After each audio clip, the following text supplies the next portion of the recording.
এইটো মুখ্যমন্ত্ৰী ইয়াত স্পষ্টীকৰণ দিয়ক। তেওঁতো নিজে শিক্ষা বিভাগত ইমান বছৰ দায়িত্বত আছিলে, এতিয়া তেওঁ মনে মনে কিয় আছে, কিয় তেওঁ ব্যৰ্থ হ'ল? এয়া হ'ল বিজেপি চৰকাৰৰ ডাবল ইঞ্জিনৰ পৰিণাম।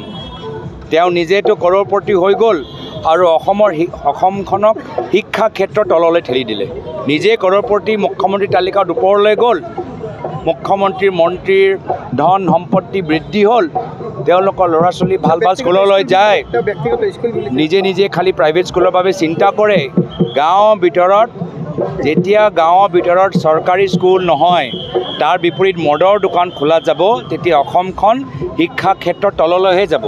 যেতিয়া অসম চৰকাৰৰ নীতি গাঁৱৰ ভিতৰত চৰকাৰী স্কুল বন্ধ কৰা আৰু তাৰ বিপৰীত মদৰ দোকান খোলাত নীতিটো থাকিব, তেতিয়া এয়াই আপোনালোকৰ পৰিণাম।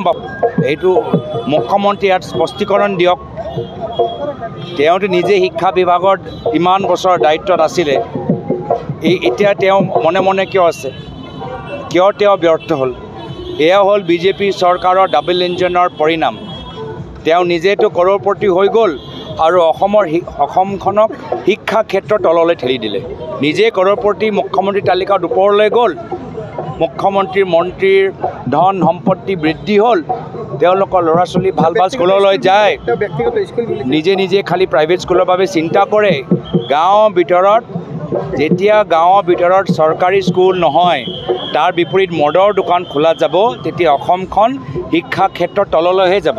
যেতিয়া অসম চৰকাৰৰ নীতি গাঁৱৰ ভিতৰত চৰকাৰী স্কুল বন্ধ কৰা আৰু তাৰ বিপৰীত মদৰ দোকান খোলাত নীতিটো থাকিব, তেতিয়া এয়াই আপোনালোকৰ পৰিণাম বা ফলাফল হ'ব।